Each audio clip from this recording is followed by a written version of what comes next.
Welcome back to the Visionary Mindset Podcast. Today we have Orion Vang, concept artist. He's a really good friend, and we are going to dive into where he has gotten today. This guy is incredibly good at what he does. He's going to share us his story and how he got here today. So why don't you dive into it? Let's hear a little bit about you. Yeah, sure thing, man. So my name's Orion. I've actually been in Sacramento all my life, and I'm proud to say that I've been able to work from Sacramento all my life. You know, not having to be in LA, working in the industry. But man. I guess to basically say what I do is concept art. It's basically creating visuals and designs for films and video games. So basically, if the director says, "Hey, I need to see how Wakanda looks like for Black Panther 2," then people like me, we gotta like bum rush that kind of idea out, right? But how I got into that, well, at first in high school, I knew that I wanted to get into some kind of art field growing up, and at the time around, I was making a lot of indie games with my friends on like Skype and stuff like that. So by the time I got into my senior year of high school, I knew for sure I did not want to go to college. Yeah, but I'm like, I definitely need a job, especially coming from a traditional Asian background. I gotta let my parents know I got a plan. Right. I had some 3D skill sets at the time, just playing around, messing around with like 3D architectural softwares. And my stepdad, who's a home audio like technician. Okay. He knew a contractor who worked on home, so he set up a meeting to talk to this guy about how to just taking like general advice on architectural design, because at the time around I was doing competitions too. Damn. And when I showed him my portfolio in this meeting, he was like, "Oh wow, like we don't really know anyone who does 3D, so would you be able to work with us? Because we'd love to have you on the team." And I'm in high school at the time, so I'm like, right. Best I can do is just intern like once a week. Damn. So I went to his office in East Sacramento once a week for 6 months straight. And by the time I graduated high school, he gave me a full-time job just working on like these custom homes. That is so dope. Right. That's some of the stuff that you sent me, right? Some of the designs that you did for some of the homes that, right? The new builds. Yeah, a while right? back. Yeah. I remember checking those out. Yeah, those ones, just big crazy homes, all that stuff.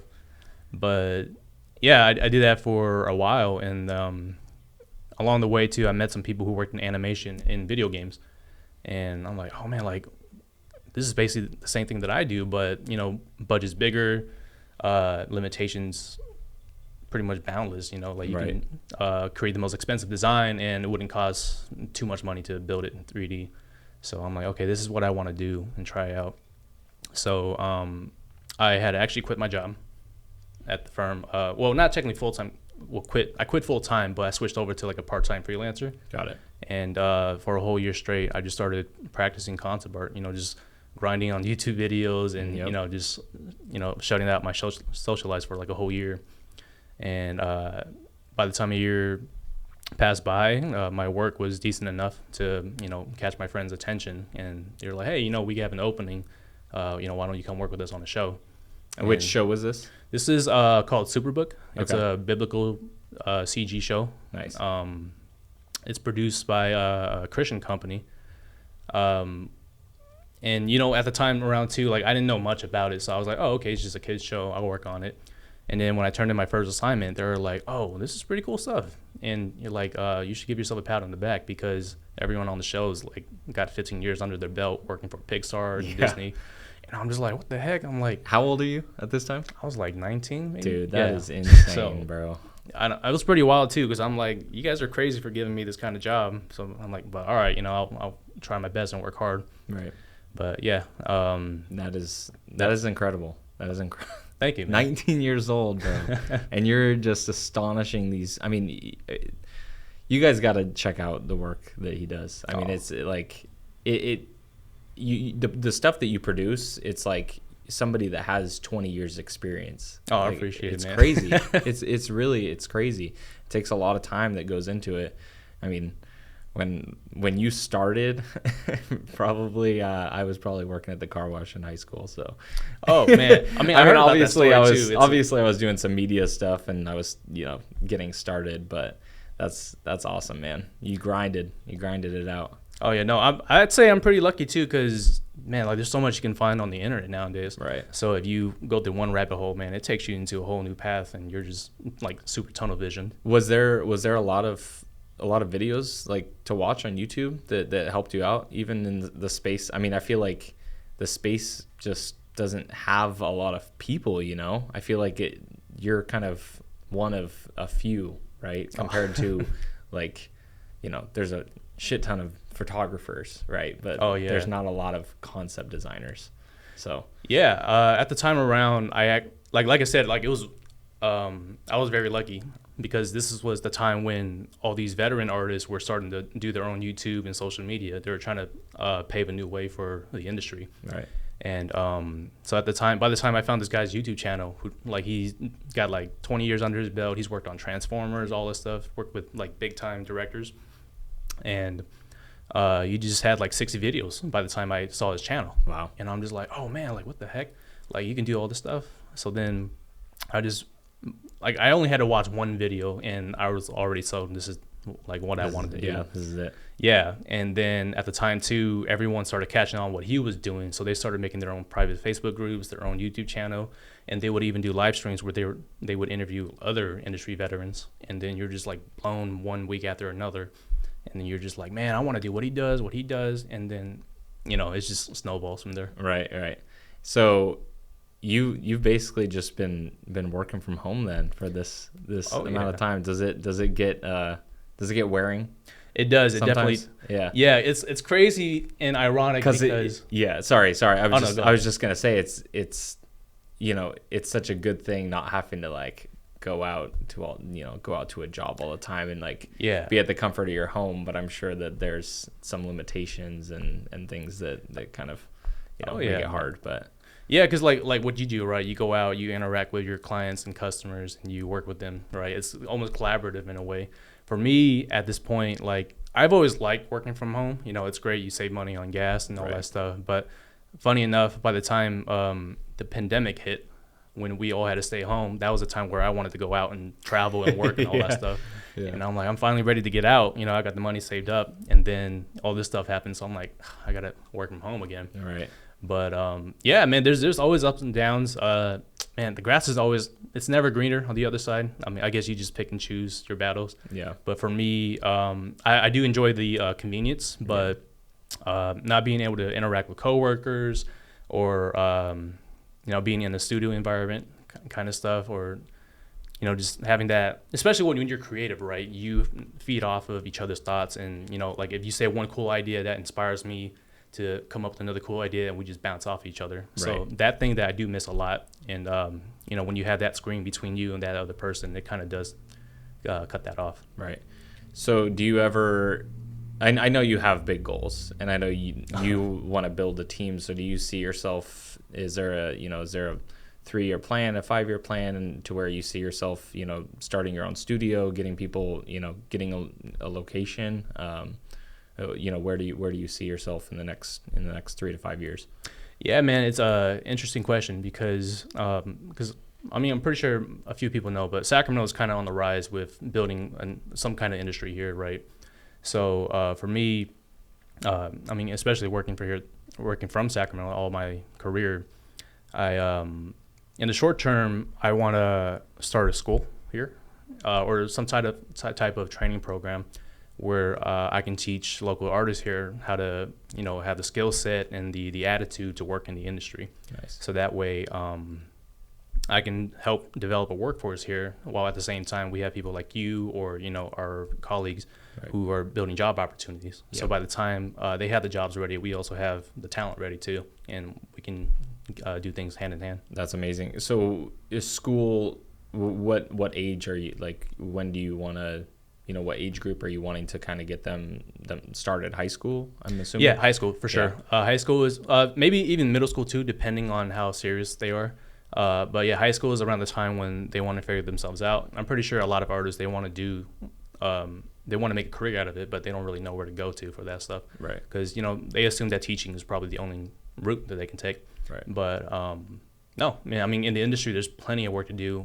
As a matter of fact, this is the best time to get into the industry as an artist. Yep. Because there's such a shortage, but there's so many opportunities after the pandemic hit us. Well, I mean, it's like all these games and streaming and all these things that are going on in esports, like it's just starting to blow up, right? Oh, yeah, and so the need is there. Oh, yeah. So it's going to be there for a long time. I mean, universities have scholarships for being a professional esports player now too. So it's crazy. Like, yeah, that is insane. Should have just stuck to Ratchet and Clank, bro. I know, right? All these things that parents told us not to do growing up. I know. Yeah, now it's like making hella money. Like, bro, what? I know. Like 2 years ago, I found out a 14-year-old kid made $10 million playing Fortnite. I'm like, dude. It was that Ninja or was? It was some other kid. Oh, okay, yeah, Ninja's probably like 100 million now with all of his sponsorships. Oh yeah, but yeah, it's part everything. So in terms of the school, are you wanting to start your own? Are you wanting to, are you wanting to try and offer it at a certain high school or college? What is your kind of your idea in that realm? Yeah, I want to start my own thing. Okay. So just have like a base, and then start out like a workshop, and then just have people come in and try out the lessons and stuff like that. I guess think of it more as for starters, think of it more as like a karate class, where it's like you're already good at this and that, but if you want, you can brush up on your 3D or something like that. Just come to class like 7 p.m. Monday to Friday or something like that. So there could be other offerings then too. Is it going to be more of just like a creative space?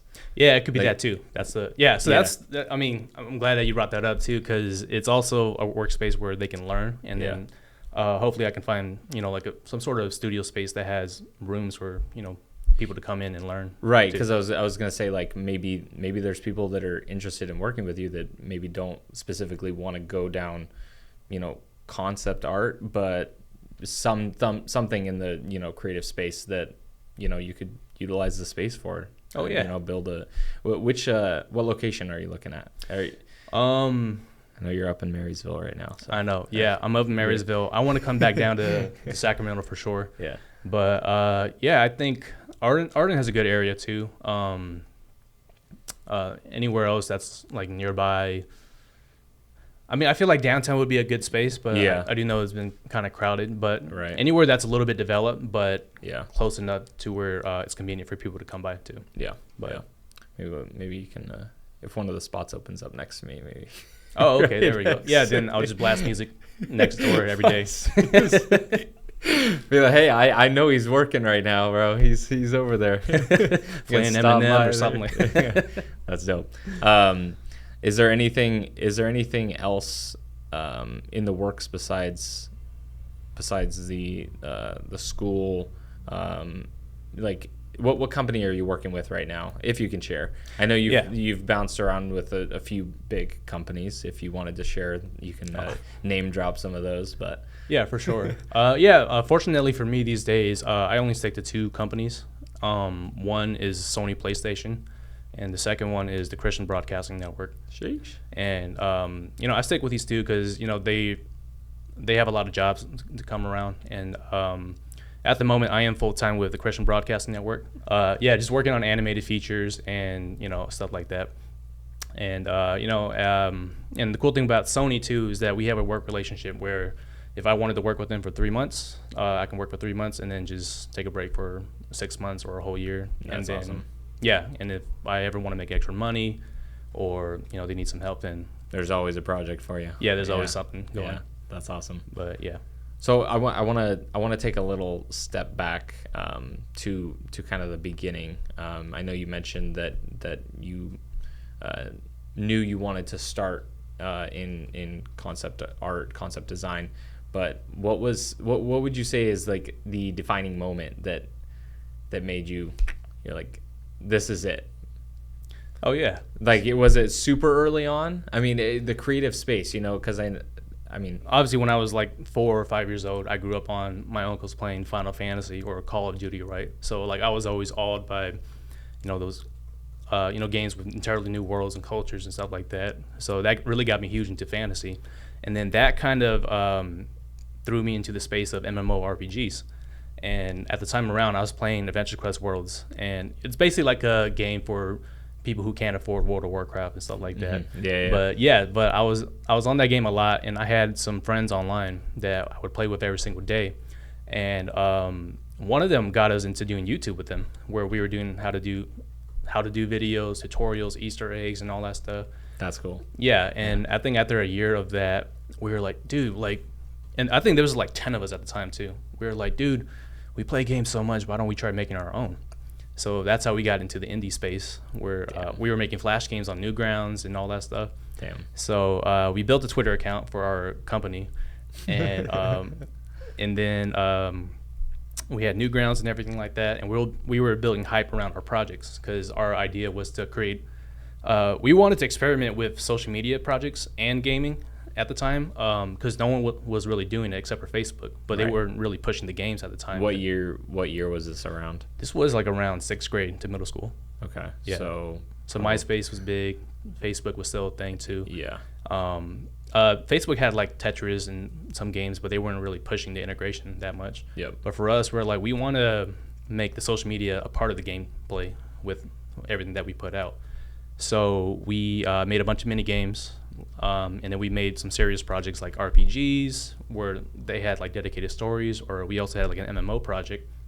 And so the team kind of expanded to like 20 people, and we're all working for free too.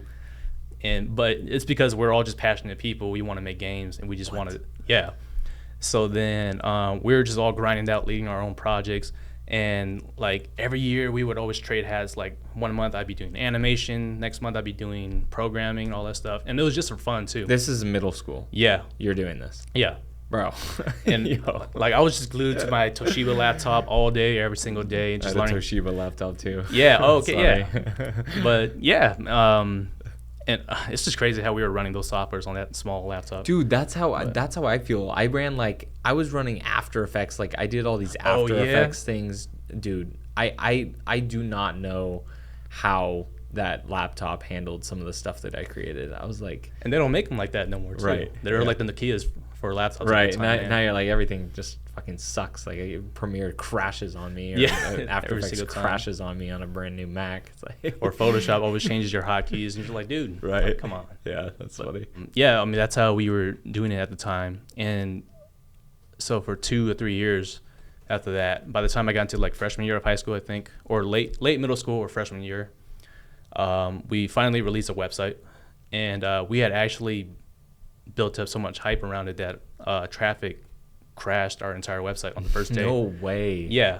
And I mean, like, it wasn't too much. It was probably like 2,000-3,000 people still. That's a shit ton of people, bro. Yeah, I mean, it's not super big, but like enough to like put all 20 of us little kids, scrambling around. Right. Yeah. Yeah. And we're just kids, so we didn't know what to do. So we stood up all night, like troubleshooting issues, calling customer service with GoDaddy and all that stuff. Right. Calling Mark Zuckerberg. You're like, bro, how did you deal with this? Yeah. And then, but yeah, we got it running, and luckily we didn't lose any momentum. So again, like our main focus was the community aspect of it, right? So we created profile pages for users. We had an online shop, and we had like a global faction on our website where you can either choose to be on Team Red or Team Blue, and whatever team you're on would affect how your gameplay was in our games. So we might have certain events exclusively for like red teams or blue teams. And then, so that was one feature. The other feature was that we had a currency where if you achieve certain missions in the game, you would actually earn currency or in-game currency for your profile. Bro, you created the Metaverse before it was even a thing. Maybe, I don't know. I mean, I know Roblox and all that stuff was around too, but yeah, I remember seeing all the ads on Armor Games, all the sites. I'm just like, that's crazy. I feel like all that ties in right now. Like, right. That was around, dude. And then, I mean, that's literally what, like with the Metaverse, that's what separates it from games now. It's the ability to take your in-game currency and turn it into real cash. Are you gonna do anything in the Metaverse? Are you doing anything in the Metaverse right now? No, not particularly. The only thing I'm involved in is just investing into NFTs or stuff Okay. like that. That's a part of certain games. Yeah. So I know like the market's crashed and all that stuff, and all that stuff. But it's very promising technology. It's new. There's obviously going to be a lot of controversy, but I think if we shove aside all the scammers and the bad boys, a lot of the tech is pretty promising, and Right. we just got to wait until the right person comes. Well, with your skill set and the people that you've worked with, like, do you ever see yourself like creating something in that space? I mean, Not that I know of yet. Maybe does it interest you at all? it does a little bit. Yeah. Yeah, because I approach it from a creative director's point of view rather than a developer or programmer. But yeah, because I have a friend who dabbled into NFTs and the Metaverse before it blew up and became a thing. Right.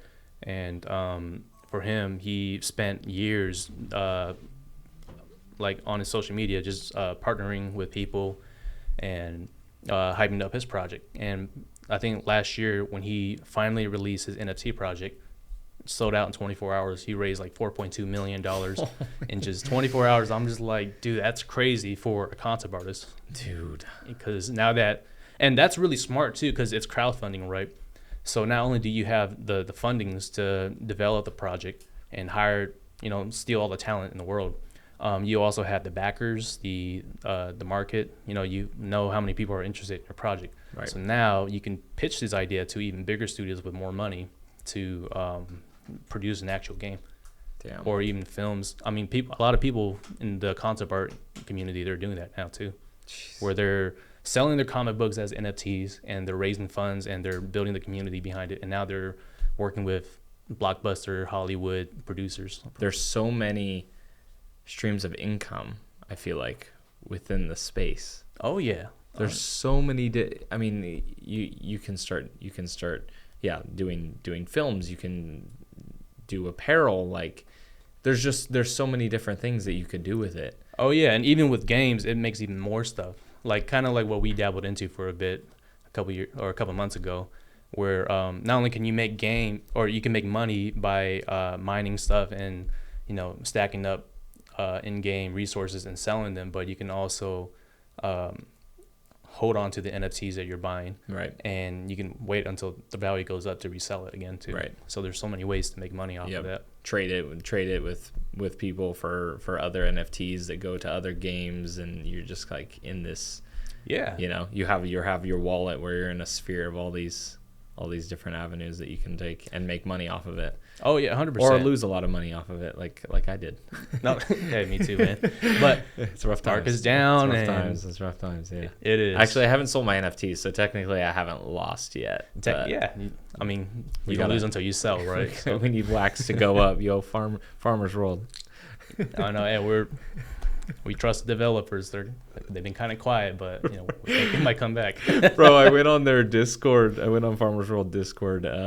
I don't know, like a week ago, and it's just dead, dude. Like before it was like people were literally messaging every minute, and I checked, and like the last message had been received like 3 hours ago. And I was like, my God. I was like, dude, this game is done right now. everybody either held and they're just waiting in their hole, or they sold. I know, and they're just like moving back in with their parents and stuff. So rough, bro. Oh, but man. I mean, honestly, I just see it as anything else, like crypto, stocks. I'm pretty sure stocks were the same way when it first came out. Yeah. Where whoever was in it first makes a lot of money, but yeah, but it's still early in its phase. So I think that maybe like 5 or 10 years from now, everything's gonna be pretty promising. Yeah, I think this space, it needs people to just start getting accustomed to it. Yeah, it's like anything else, like it takes time. Like everybody said that with the internet, like you have all the newspaper ads where it says like, oh, the internet's a fad, and like people are like, oh, nobody's ever going to use that, and look at where we are now. It's like, I know, dude, a lot of millionaires from the .com boom. Literally, bro, it's literally how the world works. Like if the internet was gone, what would happen? Yeah, we can't live without it. It's like water at this point. Yeah, we need this thing every day. Yeah, so people just get used to it. I mean, think about it. even 2007 was when the iPhone was created. So right, and look how fast that's 15 years. That's only 15 years, bro. Oh, yeah, man. Think about another 15 years, and with how fast technology is advancing now, it's crazy. I know we're not even gonna have hardware anymore. It's gonna be in our brains. We're just bro, yeah. It's like, and with Elon Musk is gonna advance it even quicker, bro. He's gonna have chips inside everybody's brains by 2050. Yeah. Man, that's a guy who's always breaking expectations, man. Like, he's always trying something new, always innovative. I love it. Yeah, and I always thought, because I have discussions with my friends too. I'm like, man, like, why don't we have like internet all over the world? Like, if you're stranded in the desert, why don't you have internet? Right. And then Elon Musk just comes out saying, I'm throwing up 30 satellites in the sky. You know? Right. Yeah. I know, dude. They got a fat wait list. I tried to get it from my parents' house because they have the worst internet in the world. Like, dude, I don't understand. Like, the world we live in now, you'd think that there should be at least decent internet everywhere, right? Yeah. You know, come on. Like, with the technology we got. But no, my parents, like, it takes me like something to upload here in 20 minutes. It'll take like 24 hours there. Okay. Bro, so that's why you set up a studio then. Bro, that's why I'd never go there. So I can't, dude. Man, I feel it. But it's rough. Yeah. No, he's great, man. Like, it's crazy to see, and I'm excited because he's always pushing the barrier, always. Oh yeah. And you think about everything he's done, it's still the beginning. Yeah. You know, he's still scratching the surface. So right. I'm like, man, dude, like, I mean, Tesla, when did Tesla come around? That was, I think they've 2010.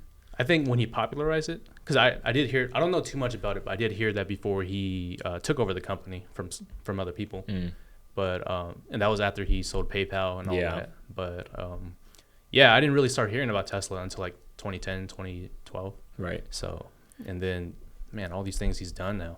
Well, what is the because I know he's got a foot in the door in all these different aspects, but I can't remember what I had read or heard online is, because I mean he's got solar, he's got the electric vehicles, he's got space travel, and then he's got his Neuralink. Like, do you remember what the name of all these is? Like, because I know it's this sphere, this innovative sphere that he's like pushing. Right. Yeah. So I don't know too much about it, but what I do know is that SpaceX, which is the astro stuff, space and all that stuff, that's almost like the foundation of all his companies or all his ventures.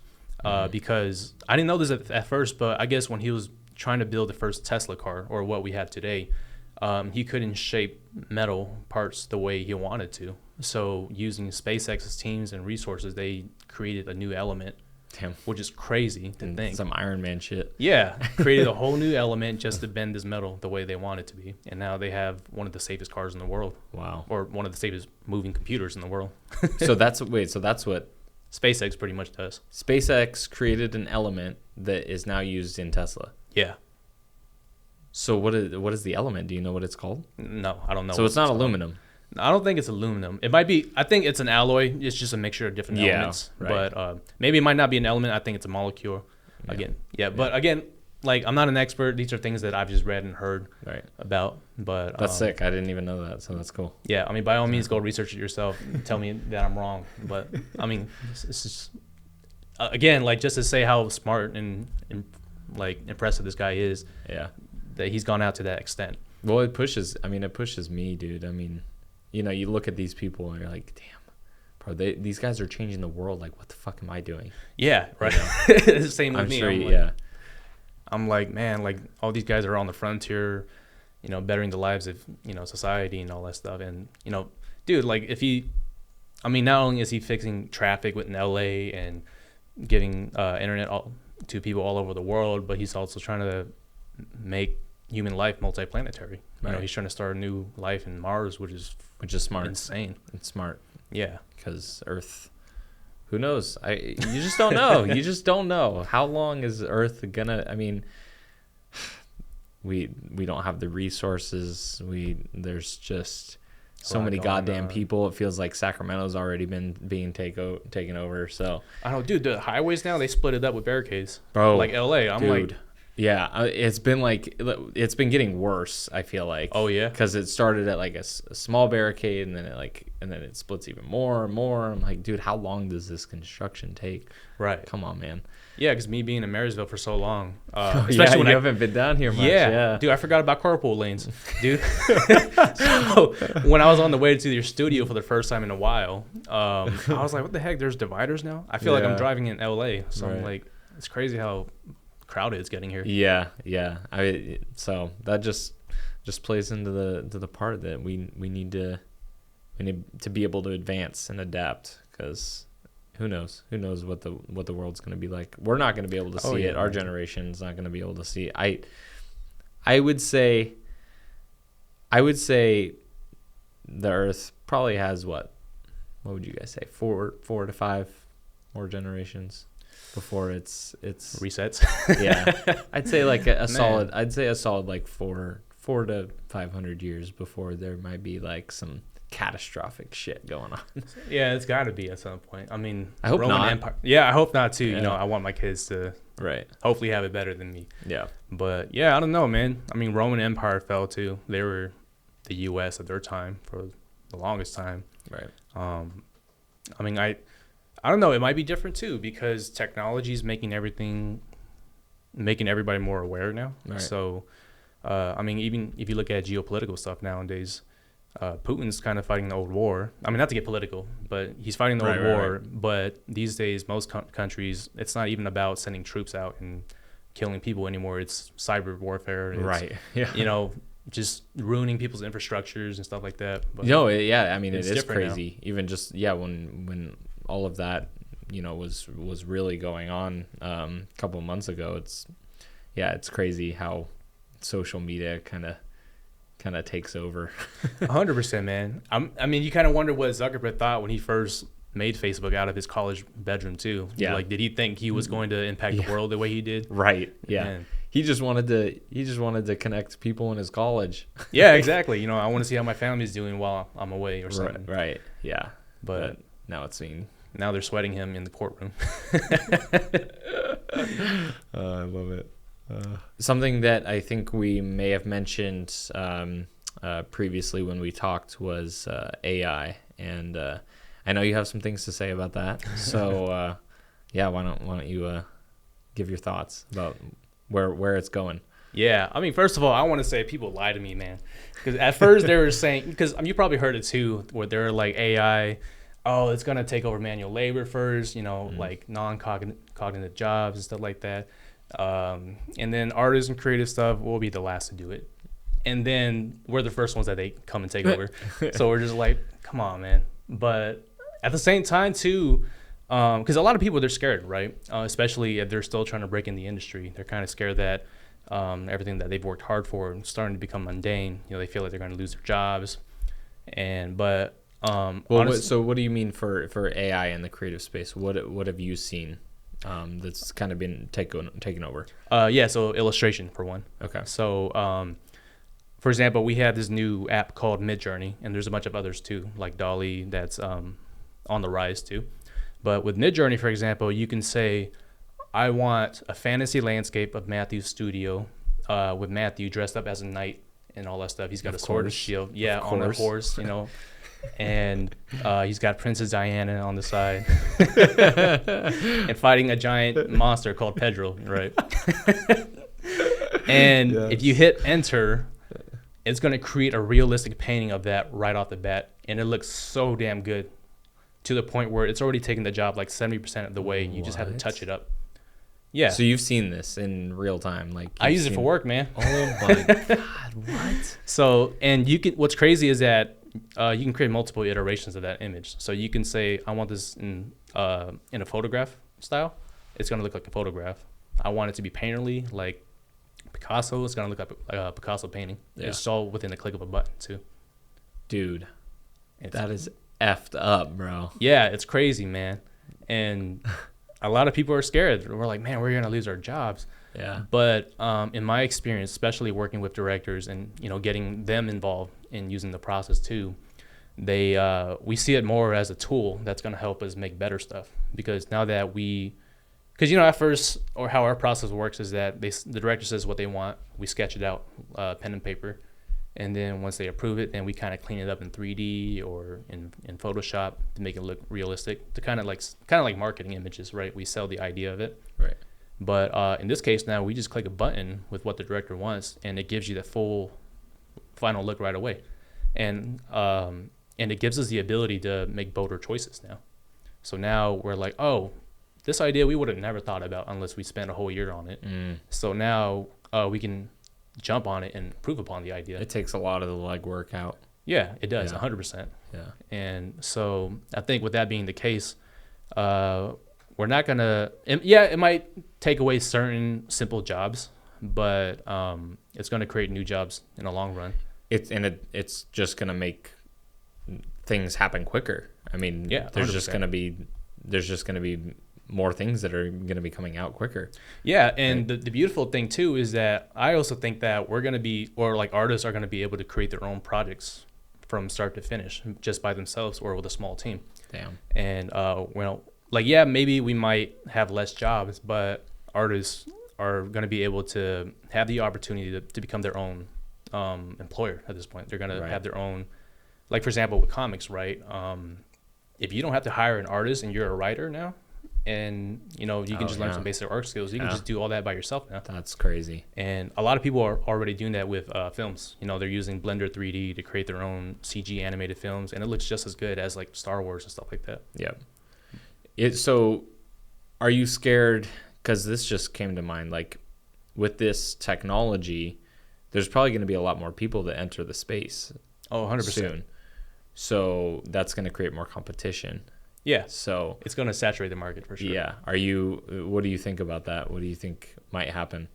It is a little bit scary, but at the same time, it's not so scary just because, I mean, especially with having 5 years in the field already, we're kind of used to things changing every 6 months, or every 6 to like 8 months. There's always something new. Like, I always hated going on Facebook because some artist is always going to come up with a new technique or a new software, and you're just like, man, now I got to learn it if I want to keep my job and stuff like that. Right. But in this case, I see it, so AI coming into the art community, how I see it is consumer-friendly cameras entering the photography market, where everyone can pick up a camera now and they can learn some decent skills on YouTube and stuff like that. But and it does create more competition, but at that point, it elevates the playing field where you have to be more innovative than the next person. Right. You know who's the top dog. Yeah. You know the amateurs from the pros. Yeah. Or even get smarter with how you market yourself, or be more of an extrovert where you create closer connections with your clients than and you what put they yourself would. out there. Yeah. I mean that's a great comparison, because as you know, our industry, what I'm doing, is very saturated. Oh yeah. And everybody thinks that they're a pro, and there's just a lot that aren't, and so just putting you just got to keep grinding, put yourself out there, keep pushing, get better at your craft, and see yourself to the top.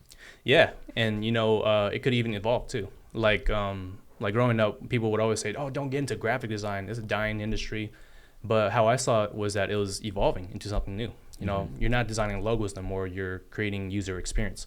You're like graphic design is merging with programming now, and it's becoming UI UX design, where you're developing apps for phones, and you're creating experiences for companies and films now. That's awesome. I love it. I think I don't know, like, have you ever played those little games on the computer growing up where I remember it being like little Korean games where you start off with a small park and you click buttons, and depending on what you click, it creates little humans, and these humans will evolve all this technology into something new. That's funny. Yeah, but every output is different every single time. So I feel like it's the same thing. Yeah, I just played I think it was Solitaire, and what was there was one of the pinball machine games on my dad's old old computer. I remember playing. Yeah. You press the arrow keys, and it was each side of the pinball machine. And you're like annoying your dad, like. Yeah. Back and forth. I'm like just spam clicking it. Yeah. Yeah. That's pretty much what I played early on. Yeah. There's like photos and videos of my dad where me and my brother like up on the chair like playing it together. So, oh yeah. Oh, that must be some good memory, man. No, it was good. Yeah, it was good. We had a good time. Wow. I grew up with a lot of video games. I played a lot of video games growing up. Ratchet and Clank was my favorite game. I don't know if you ever played that. Yeah, that and Jack and Daxter. Yeah, for me, dude. God, Ratchet and Clank, bro. I miss it. They actually remade. For the longest time, I wanted them to remake the like original series in, in like 4K, because dude, I went back onto like my PlayStation. I think it was PlayStation 2 was what it was on, and I'm like, man, damn, these graphics are horse shit. Like the game is amazing. The game is amazing, but the resolution was just really bad. And the aspiration was probably a square too. Bro, yeah, it was. I'm like, holy shit. But they released one that's updated. It's like kind of the same storyline but totally different. Like, oh really? Yeah. Was it the new one, Rift Apart, or was it? No. Oh, so they made a reboot too, and I'll have to show you it. Yeah, I played it a little bit like a couple years ago. I saw it when I was living alone at my apartment. I was like, I got my new Sony, and I went on there and I was like, holy shit, they made a new Ratchet and Clank. And it's in like 4K. I'm like, bro, I got to get my brother over here, because me and my brother would sit there and like beat the game in one day. I'm like, dude, I got to get him over here. We got to replay this. Oh, for real? Yeah. So you guys must have been gone for like 2 weeks or something. Bro, there was one time. Oh yeah. There was one time we went up to Tahoe with my parents, and we brought the PlayStation with us, and we beat, like, I can't remember. It was like the second or third Ratchet and Clank. We beat the whole game from start to finish in one night. Dang. Yeah. Wow. Because we had played it so many times before that we like knew how to get through it hella quick, so we didn't go through all like the whole storyline. Oh, so you were speed running? Yeah. Dude, that's my favorite too. Because I had the same thing with the Legend of Zelda games, where because I would download the game on my phone, and then I'll just run through it for like a day, and then I'll just turn off the phone and then go back to it like a year later. Yeah, that's funny. That's funny. Yeah, shit was fun. They don't really make games. Yeah, they don't really good memories too. And I think that nowadays they don't really make games like that anymore. Mm-hmm. Yeah, which is sad, but yeah. It's like you play a game for like a couple days and you're like, shit. All right, well, where's the next one? Yeah, you finish the storyline, you're like, all right, damn, I died like 30 times. I'm done with the game. Right. Yeah, dude. I mean, I have people that are like constantly switching between games. I'm like, damn. Like, I want to find a game and like stick to it, Right. But it makes it hard when Call of Duty is putting out these crappy games. I know. Recently. I liked Warzone a lot, and then it naturally died for us because we stopped hitting each other. We gotta get back into it. Part 2 is coming out. I'll be down to play that. Is it? Yeah. Really? I know they're coming this out year? with Modern Warfare 2. I think this year or next year. Oh yeah, it is this year, huh? I think so. I'm pretty sure. I don't know. I haven't kept up, but I think I remember hearing something. Yeah, we'll need to do that. Oh yeah, man. Yeah, you get the boys, get the squad. I would just say, hey, you guys ready for one last mission? One last mission. Did we die? We just die. I know, but like Kellen would always be like, man, these quit being a little B. Bro, one more game. Dude, you remember that? You remember that one night that I where you were there when I kept Kellen? We kept him until playing like 3 a.m, dude. Bro, it was like, no, one more, bro, one more. Dude, it was literally like 2 hours later. I know. He was supposed to be at bed at like 9 because he had to work in the morning at like 5 or something. I think we kept losing. I'm like, bro, we cannot get off unless we win. And we still kept losing, and it got to a point where, he literally just signed off. He didn't even say goodbye. He was so pissed. It was hilarious. We had so many nights like that. Oh, God. Those are good, man. Good times. Well, dude, thanks for coming on the show. I know you had to drive all the way from Marysville to get down here to Sacramento, but I appreciate you coming on, and hopefully people got some value from this, and looking forward to the next, the next few years to come. It's going to be exciting.